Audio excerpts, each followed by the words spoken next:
한번 보도국 연결해서 오늘 아침에 새로 들어온 소식들 보도록 하겠습니다. 오늘 뉴스에 트럼프 미국 대통령이 유난히 많이 등장합니다. 미국 중앙은행 연준에 대한 압박도 또 했습니다. 이달 말에 기준금리를 결정하는데 기회를 놓치지 말라, 빠른 시간 안에 금리를 내릴 것을 또 한 번 촉구했습니다. 보도국 연결해서 알아보겠습니다. 안태훈 기자, 트럼프 대통령은 이 연준의 긴축에 대해서 그동안 계속 비판을 해왔었잖아요. 네, 그렇습니다. 이번에는 좀 더 수위를 높였다 이렇게 볼 수가 있겠습니다. 우선 트럼프 대통령의 발언부터 짚어보겠습니다. 미국은 인플레이션이 없는데도 불필요하게 다른 나라들보다 훨씬 더 높은 이자율 지급을 강요받았다라고 연준을 거듭 압박하고 나선 것입니다.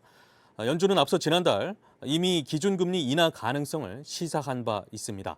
이런 가운데 트럼프 대통령이 연준을 거듭 압박하고 나선 것은 통상 내리는 0.25%포인트보다 더 큰 폭의 금리 인하를 유도하려는 것이다라는 관측을 낳고 있습니다. 트럼프 대통령은 지난 4월에도 1%포인트 같은 금리 인하 등을 한다면 미국 경제는 로켓처럼 올라갈 잠재력이 있다라면서 구체적인 금리 인하 폭까지 언급한 바 있습니다. 일반적으로 미국의 금리 인하는 한국은행의 기준금리는 물론 국내 주식시장에도 적지 않은 영향을 주기 때문에 주목되고 있습니다.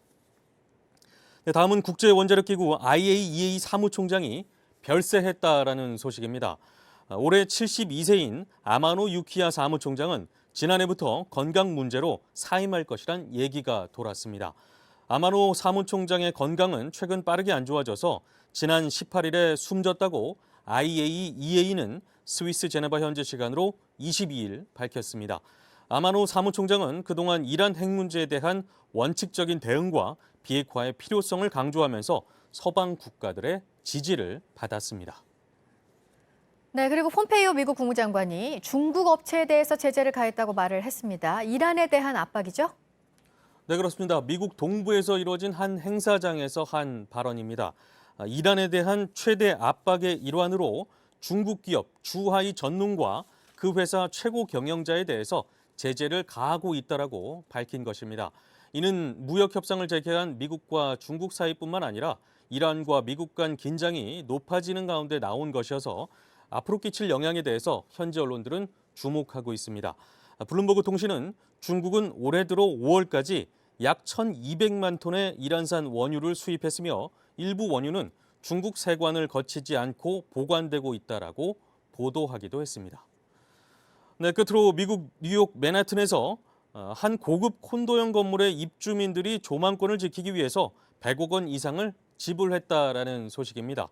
부동산 개발업자가 이 콘도형 건물 주변에 고층 건물을 신축하려고 하자 시야가 가려질 것을 우려한 입주민들이 개발업자에게 1,100만 달러, 약 129억 원을 주고 조망권이라고도 할 수 있는 이른바 공증권을 사들인 것입니다.